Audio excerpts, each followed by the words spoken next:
हाँ जी, अस्सलाम वालेकुम। क्या हाल, सब ठीक ठाक? आज काफ़ी दिनों के बाद वीडियो बना रहा हूँ और उसके लिए माज़रत। काफ़ी लोगों के काफ़ी जो सब्सक्राइबर हैं उनके क्वेश्चंस भी थे, उसको मैं साथ साथ आंसर करता हूँ। लेकिन हाँ, एक प्रॉपर डिटेल में मैं शेयर नहीं कर सका, लेकिन आप जो भी कमेंट्स आते रहे उसके हवाले से मैं आपको डिटेल शेयर करता रहा हूँ। तो आज वीडियो बनाने का मकसद ये है कि मैं आज एक बहुत ही अच्छी जगह पे खाना खाने के लिए जा रहा हूँ। वहाँ की वीडियोस पहले मैं बना चुका हूँ, लेकिन आज स्पेशल डे इसलिए मैंने पाकिस्तानी कपड़े भी पहने हुए हैं। वहाँ पे आज बुफे है साउथ एशियन कंट्रीज़ का। ज़रूरी नहीं था कि मैं अपने कल्चरल ड्रेस में जाऊँ, बट मुझे लगा कि शायद मुझे अच्छा लगेगा और मुझे जाना चाहिए कल्चरल ड्रेस में। तो वहाँ पे पाकिस्तान, इंडिया, श्रीलंका, बांग्लादेश कि जो डिफरेंट कंट्रीज़ हैं साउथ एशियन, उनके खाने आज वहाँ पे प्रेजेंट होंगे। और सबसे इम्पॉर्टेंट चीज़ ये है कि बहुत ही इकोनॉमिकल खाना वो आज देंगे हम लोगों को, यानी कि 1300 येन में एक कोई भी इंसान तकरीबन 2 से ढाई घंटे वहाँ पेट भर के खाना खा सकता है। तो वो आपसे शेयर करेंगे। आपने इस वीडियो को पूरा एंड तक देखना है। आपको एक एक चीज़ बताएंगे वहाँ पे क्या है, कैसी चीज़ है। इसको कहते हैं जायका डाइनिंग हॉल। इसकी और भी वीडियोस मेरे यूट्यूब चैनल पे अवेलेबल हैं, आप इसको जाके ज़रूर देखिएगा। वो आपको अच्छी लगेंगी। यहाँ पे सबसे इम्पोर्टेंट बात यह है कि हलाल खाना आपको मिल जाता है, ठीक है। और अभी चलते हैं, गाड़ी को रेडी करते हैं। शलवार कमीज़ मैंने पहन ली है और वेस्ट कोट पहन ली है, तो अब साथ में आपको जूती भी पहनते हैं। फिर नीचे चल के गाड़ी को रेडी करते हैं और फिर निकलते हैं, ठीक है। मेरे साथ ही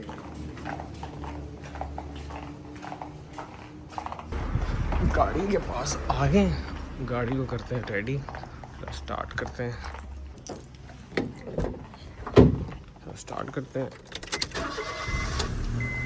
गाड़ी रेडी हो गई है, तो अब निकलते हैं। आपने भी मेरे साथ रहना है इस सफ़र में। यहाँ से वहाँ तक जाने के लिए तकरीबन आपको 35 मिनट लगते हैं गाड़ी पर। और हम कोशिश करेंगे कि हम एक्सप्रेस वे ले लें, और वहाँ पे तकरीबन हमें पे करने पड़ेंगे 230 येन। तो अगर हमारे पास वो कार्ड हो, जैसे एम टैग होता है, ETC यहाँ पे कहते हैं, अगर वो हो तो फिर आपके पैसे थोड़े 100 येन कम हो जाएंगे। तो हम उसको कोशिश करेंगे लें और चलते हैं वहाँ पे, आपको भी दिखाते हैं। This is the first time कि मैं जा रहा हूँ ऐसे साउथ एशियन किसी बुफे के ऊपर, और ये रेगुलरली होता भी नहीं है। तो हर वीक वो चेंज कर रहे हैं। पिछले वीक मिडल ईस्ट का था, इस वीक साउथ एशियन है। एक अच्छी अपॉर्चुनिटी है, तो मैंने कहा चलो चलते हैं, देखते हैं खाना कैसा है उनका, और आप लोगों के साथ भी शेयर करते हैं। तो आप मेरे साथ चलें और रास्ते को साथ एंजॉय करें।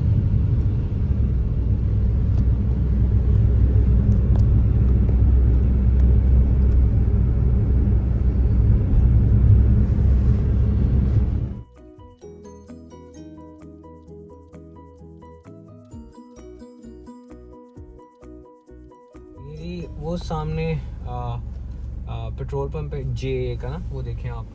तो ये जापान में मुख्तलिफ तरह के आपको पेट्रोल पंप मिल जाएंगे। ये पेट्रोल पंप थोड़ा इकोनॉमिकल है, सस्ता है। यहाँ पे पेट्रोल आपको सस्ता मिलेगा। तो वो लिखा हुआ सबसे ऊपर रेगुलर, फिर हाई ऑक्टेन, और फिर आपको डीजल। तो मुख्तलिफ प्राइस है। तो अभी पिछले दिनों जब ये जंग शुरू हुई थी, आज से तकरीबन समझ लीजिए 1 महीना पहले, तो जो पेट्रोल की कीमत थी जापान में भी 180 येन तक गई थी। तो अब देखें वापस आ गए इसी प्राइस के ऊपर। इसी प्राइस पे पहले भी मिल रहा था। तो जापान में पेट्रोल की प्राइस ऊपर नीचे होती है, डिपेंड करता है कि वो पेट्रोल किस कंपनी का है और उसकी लोकेशन कहाँ पे है। अब ये जो पेट्रोल पंप था, ये आपने देखा, ये सेल्फ के लिए था। तो आपने खुद ही पेट्रोल डालना है, खुद ही करना है। तो खुद ही पेट्रोल डालना है, खुद ही आपने करना है। तो कई ऐसे पेट्रोल पंप्स भी होते हैं जहाँ पे आपको खुद नहीं डालना होता, आप वहाँ पे लोग मौजूद होते हैं JA की। लेकिन एक बड़ा मिसहैप मेरे से ये हुआ कि पेट्रोल एक दिन गाड़ी में कम था, हमने कहा चलो डलवाते हैं किसी और पंप से। डलवाने गए तो वहाँ पे जो पेट्रोल का रेट था वो 20 से 30 येन ज़्यादा था, और वो उसके पैसे भी चार्ज कर रहे थे कि जो अगर वो डाल रहे हैं पेट्रोल पंप ना, 30 येन एक्स्ट्रा पे करने पड़े मुझे। तो वो एक डिफ़िकल्ट और डिफरेंट सिचुएशन थी मेरे लिए, बिकॉज़ मैंने हमेशा इसी को यूज़ किया है। तो मैं बड़ा हैरान हो गया। तो अच्छा एक्सपीरियंस है, चले आपने सीख लिया, आप उसके लिए केयरफुल रहते हैं आगे से। तो दूसरी बात मैं आपसे ये भी शेयर कर दूं, क्योंकि काफ़ी लोगों ने सवाल पूछे हुए थे कि जो लोग एम्बेसी की तरफ से रिकमेंड हो गए हैं टीचर्स ट्रेनिंग स्कॉलरशिप के लिए, उनका आगे क्या प्रोसेस होगा। तो वो मैं आपको बता देता हूँ। परेशान तो ना हो बिल्कुल भी, क्योंकि इट विल टेक टाइम। आपको तकरीबन जुलाई या अगस्त के स्टार्ट तक वेट करना पड़ेगा, फिर जाके आपको यूनिवर्सिटी और या आपकी एम्बेसी की तरफ से ईमेल रिसीव होगी। तो इट विल टेक टाइम। तो जब आपको ये ईमेल आएगी, फिर वो कहेंगे कि आप यूनिवर्सिटी आपको कुछ डॉक्यूमेंट भेजेगी, वो कहेगी आपने ये एम्बेसी लेके जाना है, फिर उन्हीं बेसिस के ऊपर आपका वीज़ा लग जाएगा। लेकिन एक सबसे इम्पॉर्टेंट चीज़ ये है, और ये मेरी रिक्वेस्ट भी है उन सब लोगों के लिए जो जापान आ रहे हैं, प्लीज़ इस टाइम को, अगर आपको पता है कि आप जापान आ रहे हैं, आपको स्कॉलरशिप मिल रही है, इस टाइम को ज़ाया नहीं करें। कोशिश करें आप अपनी जापानीज़ लैंग्वेज को इम्प्रूव करें। अब ये जो बात थी, ये बात मुझे किसी ने नहीं बताई, ठीक है, जब मैं आ रहा था, और ना ही कोई ऐसी चीज़ अवेलेबल थी ऑनलाइन जो ये चीख के ये बात कर रहे हो। प्रूफ के साथ मतलब ये है कि जिन लोगों को थोड़ी आती है वो तो चले बेहतर करें। जिनको मुझे पता है काफ़ी लोग, स्पेशली जो लोग जॉब कर रहे होते हैं, तो लोगों के पास इतना टाइम नहीं होता कि वो जापानीज़ लैंग्वेज सीखें। लेकिन अगर आप यहाँ पे सर्वाइव करना चाहते हैं, 1.5 साल जो भी आपका ट्रेनिंग प्रोग्राम होगा, और उसको आगे आप उसको पॉजिटिवली चेंज करना चाहते हैं, अपनी लाइफ के लिए बेहतर करना चाहते हैं, तो जापानीज़ आपके लिए बहुत ज़रूरी है, ठीक है। ये आपने अपने ज़हन में बैठा लिया अभी से। तो मेरी रिक्वेस्ट भी है, और मैं कोशिश उम्मीद करता हूँ कि आप लोग इसको सजेशन को ज़रूर एक्सेप्ट करेंगे, and you will start learning Japanese. और अगर जापानीज़ सीखने के लिए अगर आपको मुझसे थोड़ी बहुत इन्फॉर्मेशन चाहिए, मैं कोशिश कर सकता हूँ कि मैं आपके लिए कोई आधा लेसन प्लान कर दूँ, या आई विल गाइड यू, और वो भी मैं आपके लिए कर सकता हूँ। बट उसमें आपको I will give you a basic overview, ताकि आपको मुश्किल ना हो। आपको मैं सजेशन, आपको गाइडलाइन में प्रोवाइड कर सकता हूँ। मैं एक सेशन अरेंज कर दूंगा आपके लिए, जिसमें आपके साथ 40 minutes we will discuss pros and cons, what are the things you can look for, तो वी कैन डिस्कस, ठीक है। So if you have any questions, if you want me to conduct that session with you individually, let me know, I will share the details. फिर उसकी क्या requirements हैं वो भी मैं आपसे बात कर लूँगा। तो पॉजिटिव रहें, अपना टाइम अच्छे से एंजॉय करें, बिकॉज आप जापान आने वाले हैं इंशाल्लाह, और कोशिश करें जापानीज़ को बेहतर करें। और ये अब हम एक्सप्रेस वे पे आ गए हैं। आप जापानीज़ एक्सप्रेस वे नहीं, अब ये ओकिनावन एक्सप्रेस वे देखें, यहाँ पे हम जा रहे हैं। ये जो जिस तरह की गाड़ी आगे आप देख रहे हैं जा रही है सामान लेके, ये नॉर्मली जापान में जब आप मेनलैंड पे जाएँ अलाउ नहीं होता इस तरह ना, बट दिस इज़ ओकिनावा।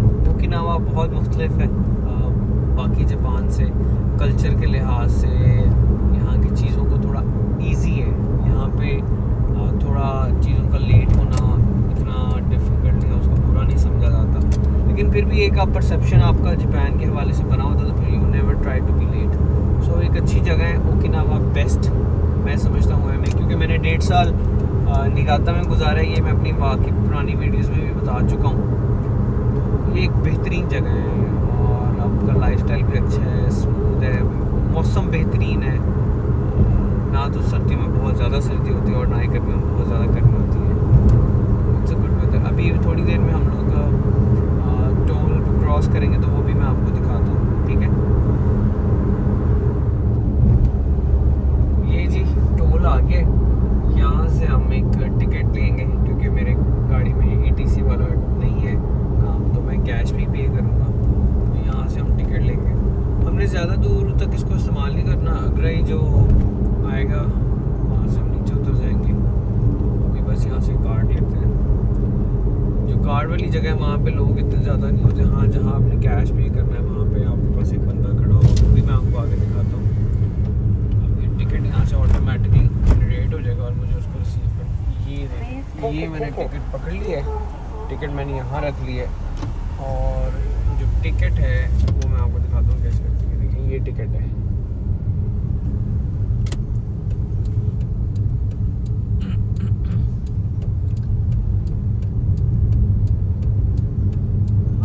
हम लोग नीचे उतरेंगे, वो निशिहारा से हम लोग नीचे उतर जाएंगे। हमने जाना है बेसिकली उरासोए में। यहाँ से मैंने इसको अपना सिग्नल दे दिया कि जी मैंने यहाँ से लेफ़्ट टर्न करना है। तो ये जो टिकट है वो वहाँ पे मैं उनको दिखाऊंगा, और वो मुझे बताएंगे कि मैंने कितने पैसे देने हैं। सही है। तो अगर मैंने ETC लेन में रहना है तो मुझे राइट थोड़ा सा रहना पड़ेगा, क्योंकि मेरे पास ETC नहीं है, तो मैं लेफ़्ट साइड पर जाऊँगा, ठीक है। तो वो ज़रा ईजी हो जाएगा मेरे लिए भी, डिफ़िकल्टी नहीं होगी। यहाँ पे लेन को बहुत ज़्यादा फॉलो किया जाता है, तो लेन एक प्रायोरिटी इंपॉर्टेंट चीज़ है। जब आप गाड़ी जापान में चला रहे हो, आपने लेन को ज़रूर फॉलो करना है। अब वो जो सबसे ऊपर 2 देख रहे हैं ग्रीन ग्रीन इप्पॉन लिखा हुआ है, यूजुअल चीज़ है। तो यहाँ पे अब मैंने ये जमा कराना है। ठीक है, हाय कोनिचिवा, हाय ओके।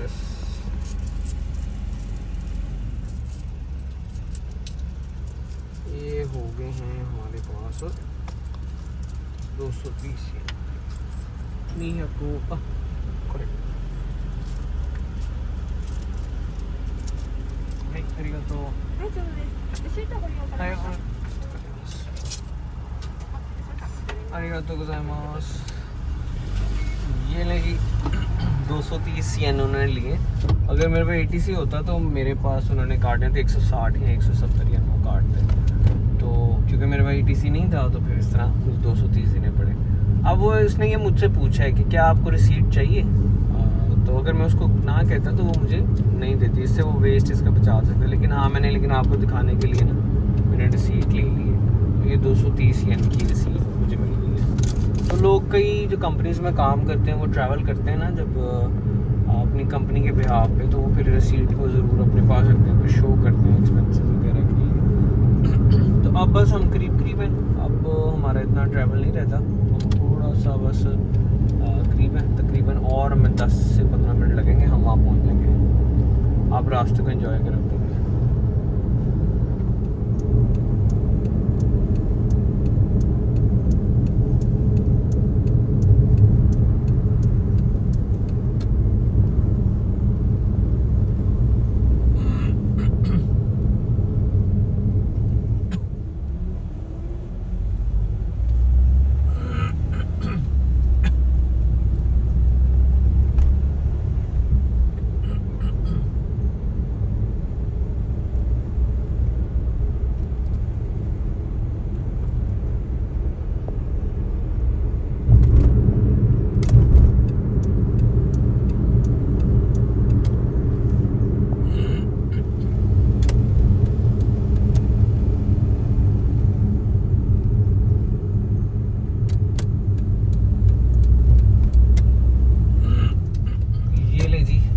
जायका की बिल्डिंग आ गई है। जायका एक जापानीज़ गवर्नमेंटल इंस्टीट्यूशन है जो फ़ंड करता है दुनिया के मुख्तलिफ मुल्कों में जहाँ पे एजुकेशन, पानी, टेक्नोलॉजी की थोड़े होल्स हो।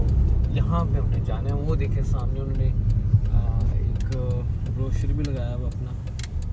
तो आज हम चलते हैं, लिखा लंच। लोग काफ़ी आए हुए हैं जी।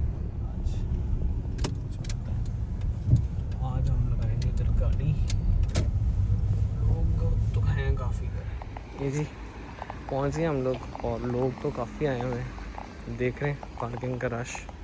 और आगे चल के आपको और भी दिखाता हूँ मैं। वो सामने लिखा हुआ है Okinawa international centre dining hall, यहाँ पे हमने जाना है।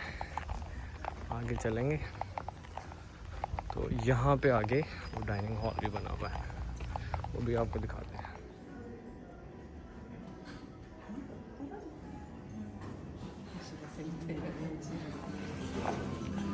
ये वो मेन्यू है सारा आज का, और इस तरह का खाना कुछ लगेगा आपको आज देखने में।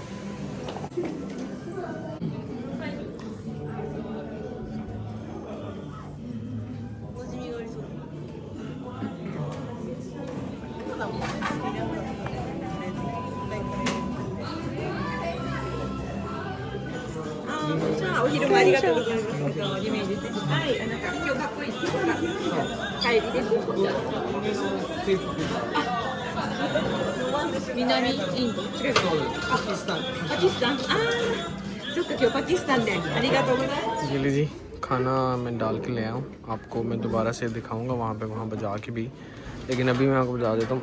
ये देखें, ये फ़िश करी है, ये कटलेट्स हैं, ये नान है, सैलड है, ये आलू की मैं पाकिस्तानी बना हुआ है, चावल हैं, ये चिकन ग्रिल किया हुआ है, ये चॉकलेट मूस है, ये सूप है, ये भी स्वीट डिश है, खा के आपको बताता हूँ। ये भी केक है आइसक्रीम के साथ, तो खाते हैं और आपको बताते हैं साथ साथ। ये ले जी, मैं कटलेट लाया, आलू का कटलेट मज़े क्या, देखें खा लिया मैंने।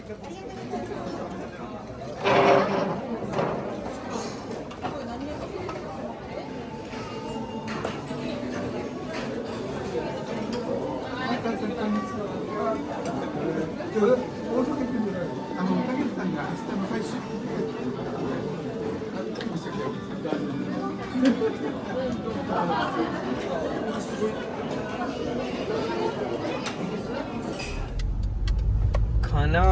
खा लिया, अल्हम्दुलिल्लाह वापस की तरफ जा रहे हैं। ड्रिंक्स के लिए कोई सच खास चीज़ अवेलेबल नहीं थी। ऊंचा अवेलेबल था, पानी था, और एक उन्होंने डाइजेशन के लिए नींबू पानी जिसमें मिंट डाल के बनाया था, लेकिन वो बिल्कुल फीका था।